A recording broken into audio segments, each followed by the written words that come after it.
মাহাত্ম্যে বলছেন, ভাগবত যদি তোমার ঘরে থাকে, তুমি যদি ভাগবত অধ্যয়ন নাও করো, ভাগবত যদি তুমি নিত্য পূজা দাও, তাহলে কি হবে? সাক্ষাৎ নারায়ণ তোমার সেবা গ্রহণ করবে। এই কারণে আমি মেয়েদের কাছে বলছি, ভাগবত হলো বৈষ্ণবের প্রাণ। প্রত্যেকটা বৈষ্ণবের ঘরে ভাগবত থাকতেই হবে, ভাগবত থাকতেই হবে, এবং সেই ভাগবতকে নিত্য সেবা দিতে হবে। কারণ ভাগবত এবং আমার ভগবানের মধ্যে কোনো পার্থক্য নাই। কি নাই গো মা?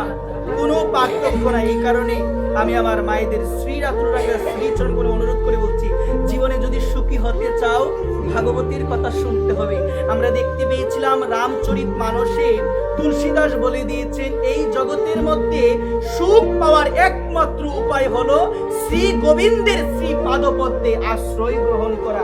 যে ব্যক্তি গোবিন্দের শ্রী চরণে আশ্রয় নিতে পেরেছে, সেই ব্যক্তি সুখী হতে পারবে।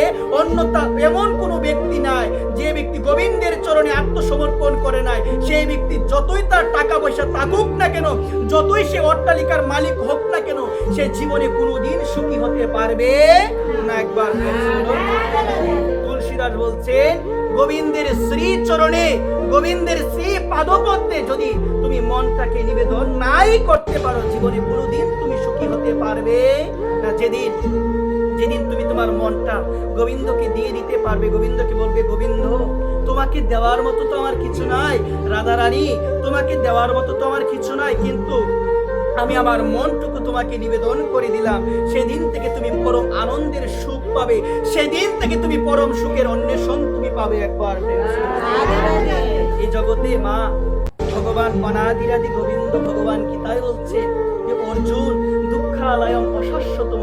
ভগবান বলছেন, অর্জুন এই জগতে কোনো সুখ নাই। ভগবান বলছেন, কাকে বলছেন গো মা? অর্জুনকে বলছে, অর্জুন দুঃখালয়ম অশাশ্বতম। বলছেন কি, এই জগৎ হলো দুঃখের জগৎ, এই জগতে সুখ নাই মা। তারপর আমরা সবাই সুখের পিছনে দৌড়াই, কিন্তু ভাগবত জানিয়ে দিল, এই জগতের মধ্যে সুখ পাওয়া যায়, এই জগতের মধ্যে শান্তি পাওয়া যায়, এই জগতের মধ্যে আনন্দ পাওয়া যায়, এই জগতের মধ্যে সুখ, এই জগতের মধ্যে শান্তি, এই জগতের মধ্যে আনন্দ তারাই লাভ করতে পারে যারা তাদের মনটা রাধারানীকে দিতে পেরেছে।